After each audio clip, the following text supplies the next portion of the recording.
제게 늘 이런 질문을 하고 살았습니다. 교회는 어디에 존재해야 하는가라고 하는 조금은 뜬금없는 질문입니다. 과연 교회는 어디에 머물러 있어야 하는가? 교회가 존재해야 할 저기 삶의 자리, 교회의 자리는 어떤 곳인가? 교회는 어디에 머물러 있어야 하는가?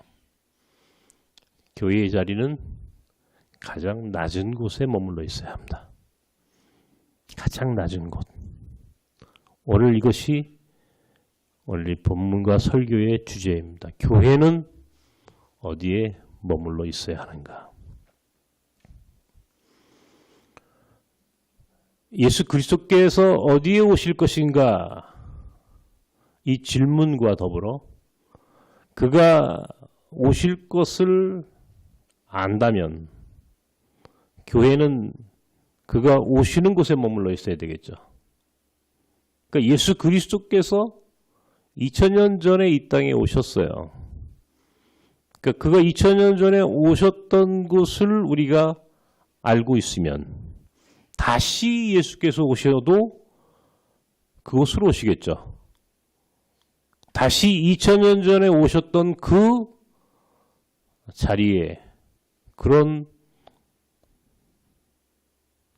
공간에 예수께서 오실 것이다 라고 하는 것을 우리는 압니다. 마태복음 25장에 마지막 믿는 자들을 양과 염소로 구별하신다라고 하는 말씀이 있습니다. 25장 30절 이하에 보면은 양의 무리는 양은 오른쪽에 염소는 왼쪽에. 그러니까 우리 믿는 사람들을 얘기하는 거예요. 믿는 사람들 가운데도 양과 염소가 있는 거예요. 교회도 양이 있고 교회도 염소가 있다는 얘기예요. 근데 양과 염소로 나눌 때 양의 반열에 세워지는 사람들의 조건은 예수께서 하신 말씀이 내가 줄였을 때에, 내가 헐벗을 때에, 내가 병들었을 때에, 내가 옥에 갇혔을 때에, 내가 나그네 되었을 때에 너희가 나를 공개했고 나와 함께했고 나를 도와줬고 그리고 너희가 나를 영접하였고. 그랬더니 제자들이 묻죠. 주님이 언제 굶주리고 헐벗고 옥에 갇히고 병들고 나그네 된 적이 있었습니까? 우리는 그런 기억이 없는데요. 그때 예수께서 마태복음 25장 40절에 여기 지극히 작은 자에게 한 것이 나에게 한 것이다. 작은 자가 곧 나다. 이 말씀을 늘 마음속에 저는 생각을 하고 목회를 하려고 했습니다. 작은 자가 예수다. 자, 보십시오. 헐벗고 굶주리고 병들고 옥에 갇히고 나그네 된 우리 이주민 나그네들 얘기하는 거예요. 나그네 된 자들이 예수가 그 안에 계시다는 거예요. 그들의 모습 속에서 예수께서 다시 이 땅에 오신다는 거예요. 그러면 그들이 머무는 곳은 낮은 곳일 수밖에 없고 예수는 가장 낮은 곳에 찾아오시겠다고 이야기하셨다면 그의 재림을 기다리는 오늘 우리 교회는 어디에 머물러 있어야 하는가? 우리 교회의 자리는 어디인가? 교회의 자리는 저 높은 곳이 아니라 저 낮은 곳, 가장 낮은 곳에 교회는 위치해야만 합니다. 왜? 가장 낮은 자의 모습으로 우리 주님이 이 땅에 오시기 때문에 가장 작은 자의 모습으로 이 땅에 오신다고 약속하셨기 때문에 그분이 그렇게 말씀하셨다면 우리는 그분이 오신다고 이야기했던 가장 낮은 곳에 머물러 있는 것이 주님이 오시는 것을 기다리는 자의 모습이겠죠. 이건 당연합니다. 교회가 세상의 꼭대기에 머물러 있는 것이 아니라 교회는 가장 낮은 자의 낮은 곳에 머물러 있어야 합니다. 그래야 교회 안에 부자도 올 수 있고 똑똑한 사람도 올 수 있고 세상의 권력자도 올 수 있고 동시에 교회 안에 작고 힘없고 보잘것없고 가난하고 소외당하고 연약한 이 세상에서 별 볼 일 없다라고 그렇게 생각할 수 있는 사람들도 함께 왜? 그 안에 주님이 오시기 때문에. 그러므로 교회는 용광로 같은 모든 사람들이 들어올 수 있는 가장 낮은 곳에 바다는 물을 가리지 않습니다. 모든 물을 받아주죠. 가장 낮은 곳에 바다가 있는 것처럼 하나님의 사랑은 바다 같은 사랑, 예수님은 바로 하나님의 사랑을 의미하는 거예요. 하나님의 사랑이 예수 그리스도로 드러났어요. 그분은 바다 같은 가장 낮은 곳에 오시죠. 왜? 모든 사람들을 끌어안기 위하여, 모든 사람을 구원하기 위해서, 몇 사람만 구원하는 것이 아니라 가장 낮은 곳에 있는 자들도 구원하기 위해서 그는 가장 낮은 곳에 오신다면 교회는 낮은 곳에 머물러 있어야만 합니다. 교회는 자꾸 위로 올라가려고 하면 안 돼. 근데 우리 교회가 위에 있나 지금? 아차산 중턱에 있어요? 그러나 우리는 지하에 있어요. 내가 우리 옛날 건물도 우리가 예배당이 가장 밑바닥에 있었죠. 그죠? 지하 2층에 예배당을 만들었는데 여기도 지하입니다. 여러분 이해하세요? 지하에 있어요. 낮은 곳에 머물러 있어야 된다라고 하는 생각을 가지고 있기 때문에 저는 교회가 가장 가난한 곳에 머물러 있기를 고집했고 그것이 행복의 철학이기도 했습니다. 베들레헴에 오셨다. 미가서 5장 2절의 말씀은 나중에 마태복음 2장 6절에도 다시 인용이 됩니다. 미가서 5장 2절에는 오실 메시아에 대한 이야기를 했다면 마태복음 2장에는 오신 메시아, 오신 예수님, 헤롯이 예수를 찾을 때에 메시아를 찾을 때에 거기에 인용되는 말씀입니다. 뭐라고 나왔습니까? 유대 땅 베들레헴 거기에 메시아가 오실 것이다. 베들레헴에 메시아가 오실 것이다. 유대 땅 유다지파 이스라엘 12지파 가운데에 유다지파와 베냐민 지파가 남왕국 유다 지방에 있었고 바로 그 유다지파에 예수님은 계보를 이끌어 오셨어요. 원래 유다지파의 중심지는 예루살렘입니다. 당연하겠죠. 그죠? 예루살렘은 지금도 예루살렘 이스라엘 사람들에게는 가장 중요한 성도죠. 거룩한 도시라고 이렇게 이름 붙이죠. 가장 중요한 곳이죠. 중심이죠. 예루살렘은 중심지입니다. 그런데 베들레헴은 예루살렘에서 떨어져 있어요. 작은 고을입니다. 별 볼 일 없어요. 성경은 베들레헴에 대한 언급을 이렇게 하죠. 다윗의 고향이었다. 성경에 나오는 다윗도 유다 지파였으니까 다윗의 고향이 베들레헴이었다. 그리고 또 누가 나옵니까? 룻기의 배경입니다. 모압 여자 룻. 거기서 보아스를 만났다라고 했던 그 배경이 됐던 곳이 또한 베들레헴입니다. 작은 도시입니다. 저는 베들레헴을 한 2번 다녀왔었습니다. 가보신 분들 지금 계시겠지만은 그것은 그렇게 크지 않은 동네입니다. 지금도 농업지역이고 지금은 팔레스틴 사람들이 살고 있는 그런 곳이기도 하고 그래서 좀 위험하다라고 하지만 저는 베들레헴에 갈 때마다 여기에서 예수님이 오셨구나. 팔레스틴 사람들 틈에도 예수님이 오시겠구나. 어려운 사람들, 고통당하는 사람들 틈에 예수님이 오시겠구나. 그런 생각을 하고 그 거리를 걷습니다. 한 2만 명, 3만 명 채 되지 않는 인구가 그 땅에 살고 있고요. 우리나라로 얘기하면은 우리 오늘 감사히 여간 우리 최명국 장로님 고향 산청 정도 시골, 거기 정말 시골입니다. 사실은 산청. 지금이야 뭐 사람 사는 동네 같이 보이지만 옛날에는 거기 호랑이 나오는 데입니다. 전라도 땅으로 따지면 전라도 강진 아주 이번에 우리 갔다 왔던 우리 탈북자매들하고 같이 갔던 강진 땅 아니면 어디쯤 될까요? 진안 시골 혹은 아주 그런 산골짜기 사람도 별로 살지 않는 그런 땅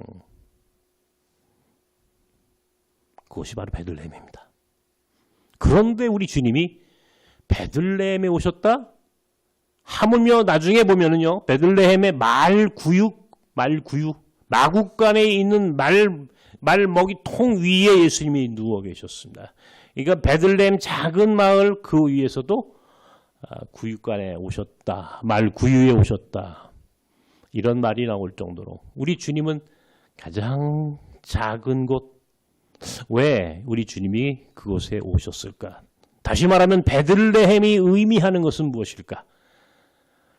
베들레헴이 작은 곳 그 베들레헴을 오늘 미가서 5장 2절에 언급했고 마태복음 2장에 다시 그 이야기를 인용하면서 메시아가 바로 그 베들레헴에 오셨습니다라고 이야기했던 마태복음 기자의 선포는 오늘 우리 한국교회 특별히 우리 나섬교회 교인들에겐 어떤 의미가 있는 것일까? 베들레헴이 과연 어디이기에 무엇이기에 베들레헴이 어떤 곳이었기에 그러면 우리가 베들레헴이 되어야겠죠. 우리 교회가 베들레헴 같은 그런 곳에 위치해야 하겠죠. 작은 곳, 작은 공동체, 화려하지 않은 곳, 자랑할 것 없는 곳 그럼에도 불구하고 우리는 예수 그리스도는 과연 어디에 오실 것인가라고 하는 그 질문을 끊임없이 해야 돼요. 한국교회가 과연 다시 예수님이 재림하신다면 어디에 오십니까? 라고 물어야 돼요. 과연 오늘 교회가 어디에 머물러 있어야 하는지를 오늘 교회가 결단해야 한다는 겁니다. 오늘 성경은 이렇게 이야기하죠. 네가 작을지라도 이런 표현이 나옵니다. 베들레헴을 설명하는 가장 중요한 단어입니다. 네가 작을지라도 그 땅에서 메시아가 오실 것이야. 이런 얘기예요. 작을지라도 바로 그 작은 베들레헴에 메시아가 오신다면 작은 베들레헴은 위대한 공간이 돼. 위대한 땅이 되는 거예요. 작을지라도 메시아가 오신다면 작을지라도 우리 주님이 다시 오신다면 작다.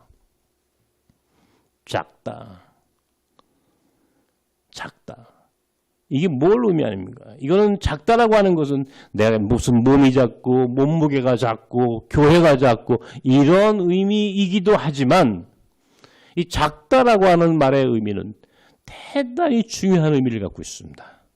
예수님은 작은 곳, 사람들이 주목하지 않는 곳에 오셨어요.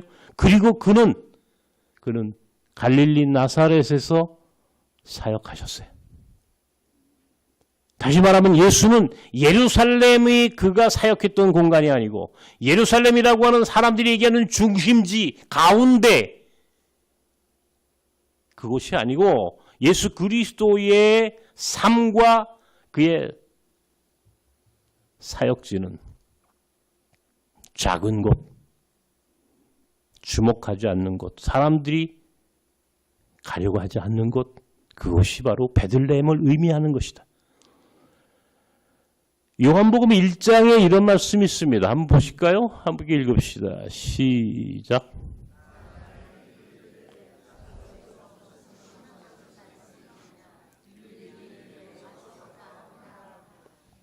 빌립이 예수 그리스도를 전도하는 거예요. 다시 말하면.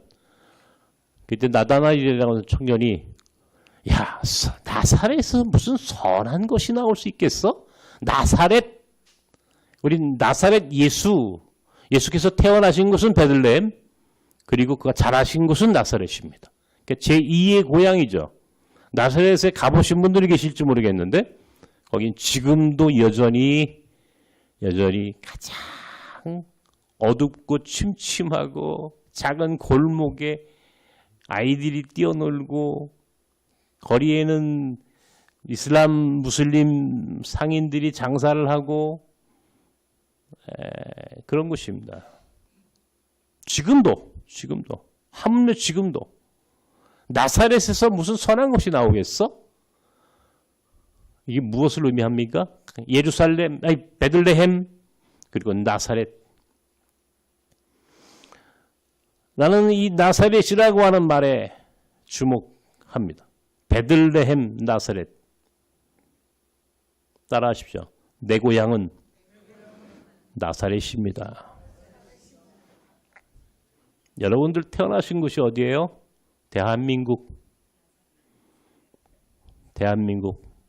그리고 그 안에서도 또 나사렛에서 무슨 선한 것이 나오겠어? 전라도 광주에서 선한 것이 나오겠어? 경상도 산청에서 선한 것이 나오겠어? 이런 얘기 들었다고 칩시다. 여러분 기분이 어떠세요? 찝찝하죠? 오늘 그 얘기를 해요. 지금 나다네일이. 나사렛에서 선한 것이 나오겠어? 이 얘기를 성서가 기록해놨어요. 두 번째, 예수님의 제자들을 한번 보려고 합니다. 마태복음 4장에 이렇게 기록해놨어요. 한번 읽읍시다. 시작.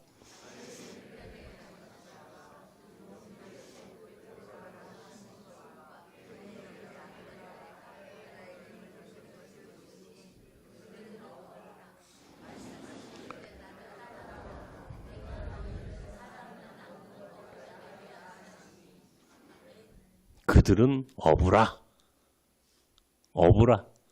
성경이 그렇게 얘기했어요. 그들은 어부라. 지금의 어부가 돈을 잘 버는 직업 중에 하나일 수 있지만 당시 예수님 당시에는 어부의 가치, 어부의 직업이라고 하는 것이 그렇게 대단한 직업이 아니었습니다. 베드로나 야고보 같은 사람들은 어부였습니다. 그러므로 성경은 그들은 어부라. 나는 어부라. 요즘 뭐 나는 누구다 그런 말 자주 하는데 따라하십시오. 나는 어부다. 내가 어부예요. 내가 나사렛이고 내 고향이 나사렛이고 내가 어부야. 내가 베들레헴에서 태어났어. 이 말과 오늘 예수님이 베들레헴에 오셨다. 이 작을지라도라고 하는 말의 의미. 바로 변방이란 뜻이에요. 변방. 주변부라는 뜻이죠. 주변부 혹은 변방. 중심이 아닌 아웃사이더. 밖에 있는 사람들. 성문 밖에 살던 사람들. 촌놈. 시골뜨기. 이런 말이에요. 굳이 성서는 예수께서 작을지라도 베들레헴에 오셨다.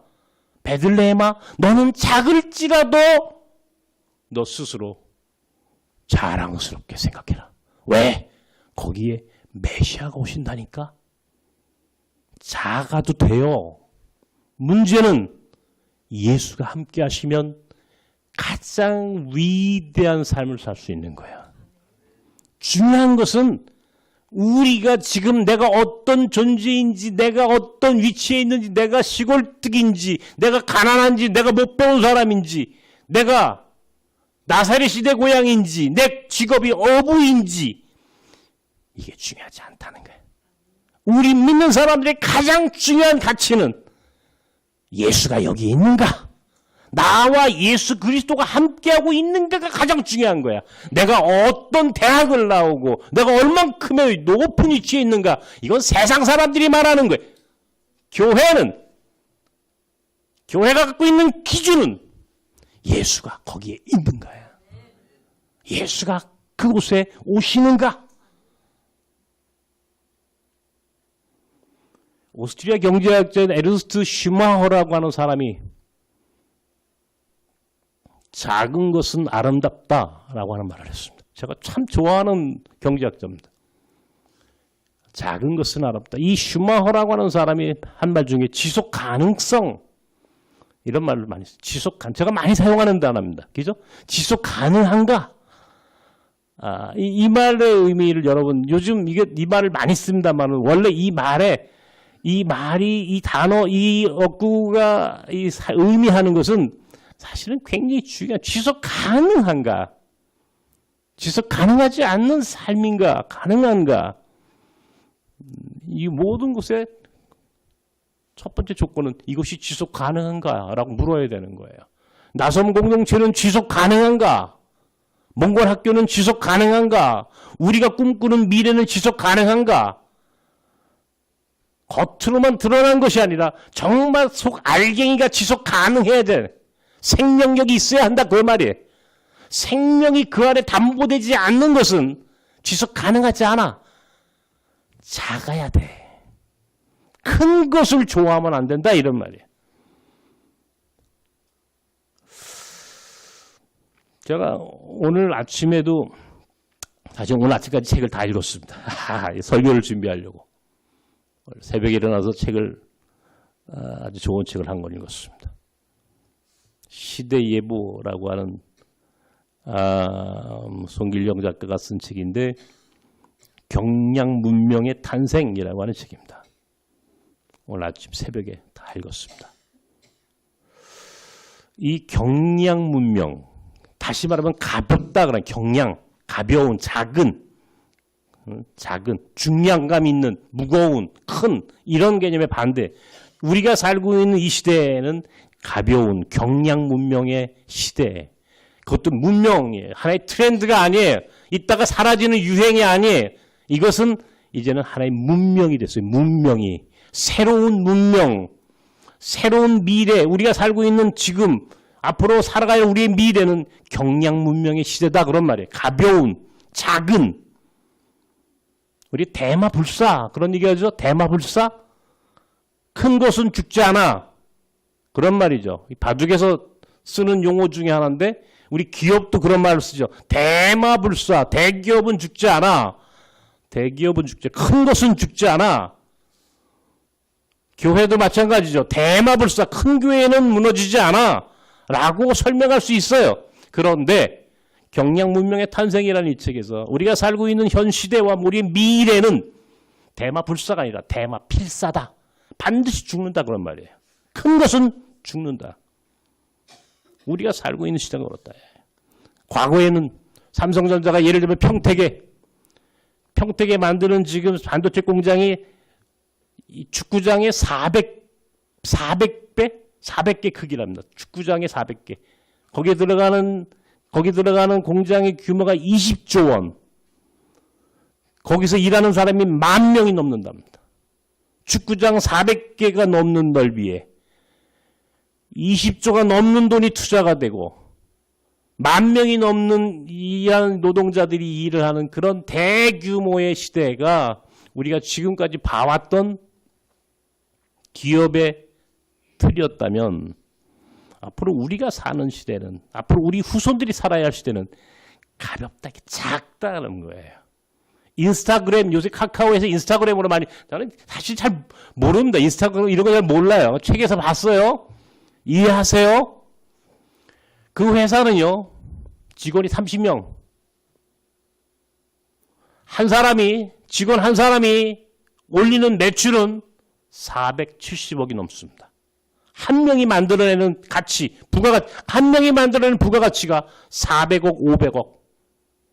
어떤 기업은 그 이상을 만드는 거예요. 50명 미만의 기업들, 이제 그런 기업들, 그런 것만 생존이 가능하다 이란 말이에요. 작아야 산다. 그런 책을 여러분들 꼭 한번 읽어보시기 바랍니다. 전 재밌게 읽었어요. 아주 흥미롭습니다. 특별히 AI 시대에 AI가 가져오는 새로운 문명, 이것은 결코 간단치 않은, 특별히 대한민국이 이제 AI 3대 강국 중에 하나가 된다는 신문 기사를 본 적이 있습니다. 전라도 해남 땅에 AI 클러스터를 만들겠다라고 하는 무슨 그런 언론의 보도를 본 적도 있습니다. 아, 그래. 이제 AI가 이제 수많은 사람들 대체할 수 있는 로봇이 AI를 장착할 로봇이 이제 엄청난 일손을 노동력을 줄일 수 있는, 그래서 가볍게 그리고 작게 새로운 문화, 문명을 만들어내는 시대를 우리는 살고 있다.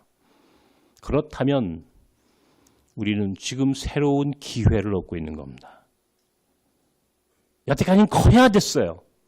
무조건 세상 사람들이 생각한 만큼 어떤 규모의 경제라고 하는 그런 큰 것, 일정한 규모가 되어야만이 생존이 가능하다라고 하는 고정관념이 있었어요. 그러나 우리가 살아가는 시대는 작아도 돼요. 아니, 작아야 되는 거예요. 대마 필사.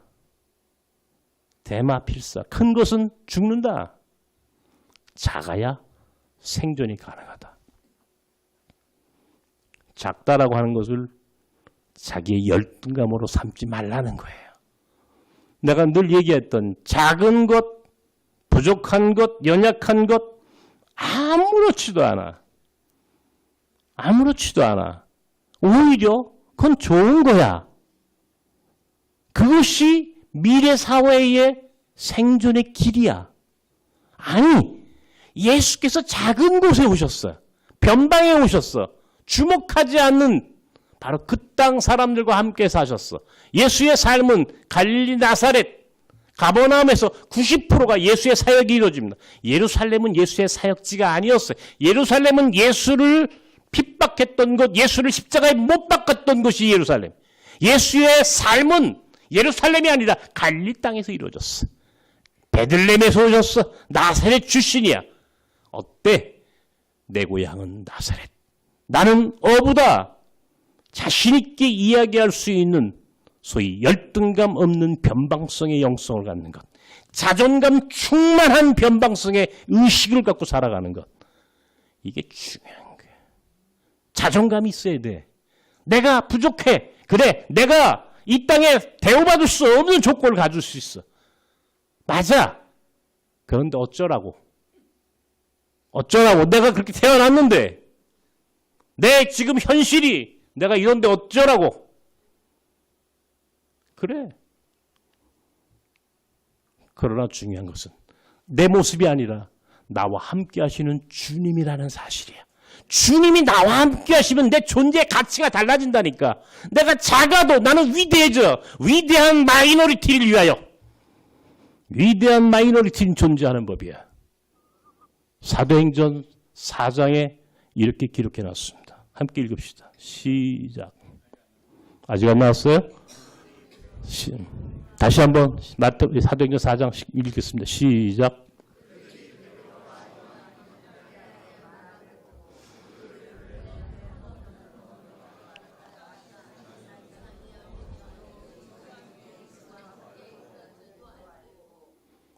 저 사람들이 누구야? 저 베드로 아니야? 저 어부들 아니야? 저 갈릴리 촌놈들 아니야? 그런데 이상해? 그 얘기예요. 얼마나 베드로와 그의 예수님의 제자들이, 초대교회 제자들이, 초대교회 교인들이 당당했으면, 네? 얼마나 당당했으면. 고린도전서 1장에 있는 말씀도 기록해놨습니다. 함께 읽읍시다. 시작.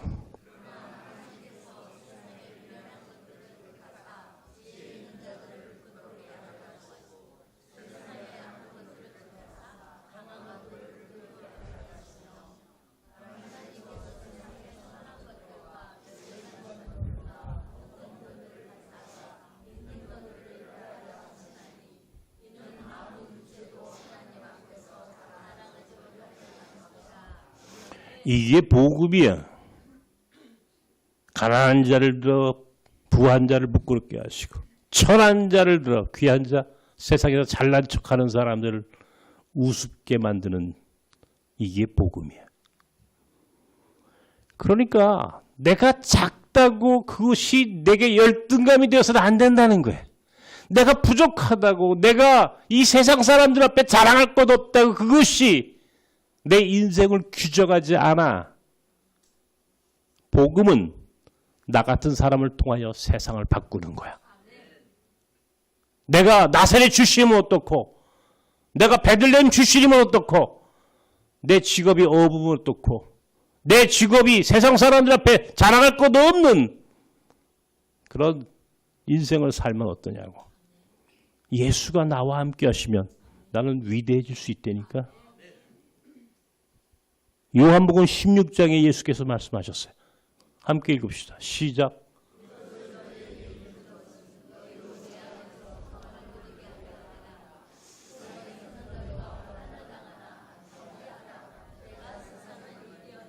담대하라. 내가 세상을 이겼다.